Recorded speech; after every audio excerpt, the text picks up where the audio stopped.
Catequesis del Papa Francisco sobre la esperanza.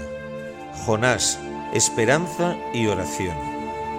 Queridos hermanos y hermanas, en la Sagrada Escritura, entre los profetas de Israel, despunta una figura un poco anómala, un profeta que intenta evadirse de la llamada del Señor, rechazando ponerse al servicio del plan divino de salvación. Se trata del profeta Jonás, de quien se narra la historia en un pequeño libro de solo 4 capítulos, una especie de parábola portadora de una gran enseñanza, la de la misericordia de Dios que perdona. Jonás es un profeta en salida y también un profeta en fuga. Es un profeta en salida que Dios envía a la periferia, a Nínive, para convertir a los habitantes de esa gran ciudad.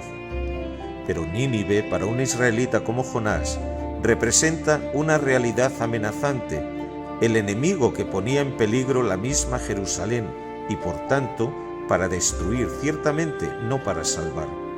Por eso, cuando Dios manda a Jonás a predicar en esa ciudad, el profeta, que conoce la bondad del Señor y su deseo de perdonar, trata de escapar de su tarea y huye.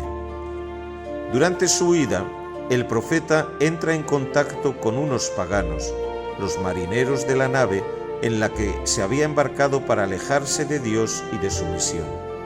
Y huye lejos, porque Nínive estaba en la zona de Irak y él huye a España, huye de verdad. Y es precisamente el comportamiento de estos hombres paganos, como después será el de los habitantes de Nínive, que hoy nos permite reflexionar un poco sobre la esperanza que, ante el peligro y la muerte, se expresa en oración.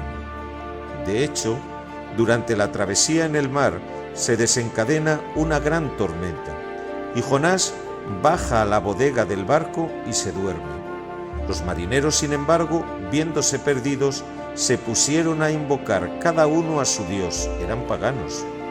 El capitán del barco despierta a Jonás diciéndole: ¿qué haces aquí dormido?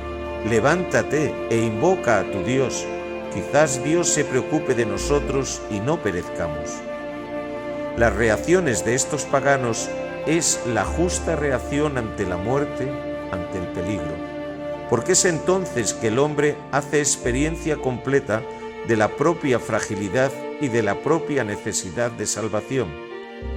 El horror instintivo de morir desvela la necesidad de esperar en el Dios de la vida. Quizás Dios se preocupe de nosotros y no perezcamos, son las palabras de la esperanza que se convierten en oración, esa súplica llena de angustia que sale de los labios del hombre ante un inminente peligro de muerte. Demasiado fácilmente desdeñamos dirigirnos a Dios ante la necesidad, como si fuera solo una oración interesada y por eso imperfecta. Pero Dios conoce nuestra debilidad, sabe que nos acordamos de Él para pedir ayuda y con la sonrisa indulgente de un padre responde benévolamente. Cuando Jonás, reconociendo las propias responsabilidades, se hace echar al mar para salvar a sus compañeros de viaje, la tempestad se calma. La muerte inminente ha llevado a esos hombres paganos a la oración. Ha hecho que el profeta, a pesar de todo, viviera la propia vocación al servicio de los otros, aceptando sacrificarse por ellos, y ahora conduce a los supervivientes al reconocimiento del verdadero Señor y a su alabanza. Los marineros, que habían rezado con miedo dirigiéndose a sus dioses, ahora con sincero temor del Señor, reconocen al verdadero Dios y ofrecen sacrificios y hacen promesas.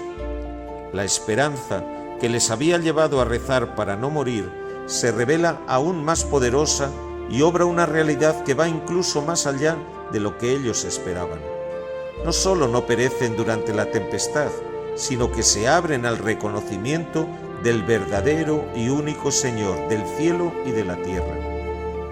Sucesivamente, también los habitantes de Nínive, ante la perspectiva de ser destruidos, rezarán, impulsados por la esperanza en el perdón de Dios. Harán penitencia, invocarán al Señor y se convertirán a Él, empezando por el rey, que como el capitán de la nave da voz a la esperanza diciendo: quizás vuelva Dios y se arrepienta y no perezcamos. También para ellos, como para la tripulación durante la tormenta, haber afrontado la muerte y haber resultado salvados les ha llevado a la verdad. Así, bajo la misericordia divina y aún más a la luz del misterio pascual, la muerte puede convertirse, como ha sido para San Francisco de Asís, en nuestra hermana muerte y representar para cada hombre y para cada uno de nosotros la sorprendente ocasión de conocer la esperanza y de encontrar al Señor. Que el Señor nos haga entender esta unión entre oración y esperanza. La oración te lleva adelante en la esperanza, y cuando las cosas se vuelven oscuras, se necesita más oración y habrá más esperanza.